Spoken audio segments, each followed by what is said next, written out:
Okay, so let's discuss. Um, has Disney finally found its footing? I mean, that's like the question we all need the answer to.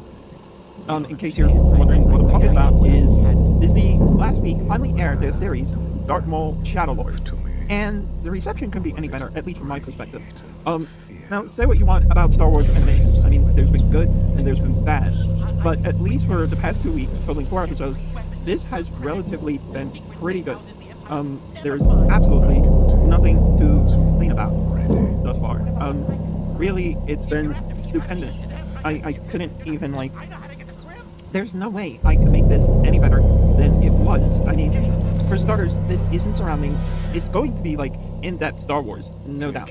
But it's not surrounding the usual, Empire and action sequences, or, so the story we have surrounds a few people. Of course, Darth Maul. I mean, Maul's in the name of this. But then we're surrounded by, a Jedi Master and his Padawan, Devin. We also get introduced to Captain Lawson, a police officer, on a world that hasn't, as of this time frame, been touched by the Empire.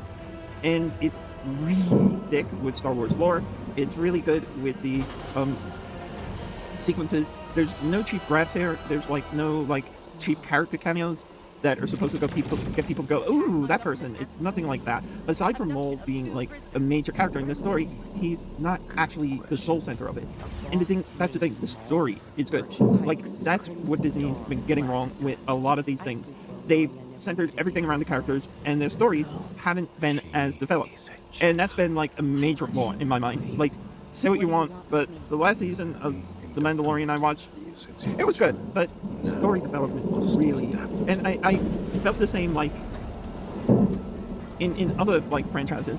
So here we have pretty strong characters independently developed from the canon material on their own. And their characters are developing pretty well, and the story arcs are developing pretty well. As far as Devin just happens to be a Jedi, and he has a Padawan. But she's of interest to Maul in the sense, as far as a tool he could harness to get back at Palpatine, and even the Empire in general.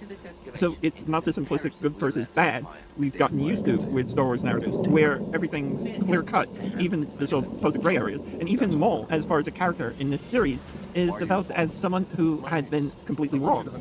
He's through with the Sith, he's through with the Empire, he's going back to a life he's known as a Crime Lord, and he's developing a way to take revenge on the Empire from there, but also, develop himself as someone while he's a Force user, is not in this, game of, Jedi versus Sith. And I'm not going to say, of course Maul could turn any second, give me the opportunity, and become bad, but it doesn't seem as far as his character development here, it doesn't seem like it's that clear-cut that's where he's going. And that's what makes this all the more interesting. We get to see Maul as a fully flushed character, independent of the Sith, and independent of anything else, which is something we really haven't seen since Star Wars Rebels, which I think, Star Wars Rebels was probably the place Maul was best portrayed. The Phantom Menace really didn't do him any favors.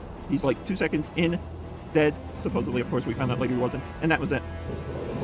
So, yeah, I'm really excited for this, and, this isn't free, publicity for Disney, but if you want to watch a good Star Wars, series, this may be it.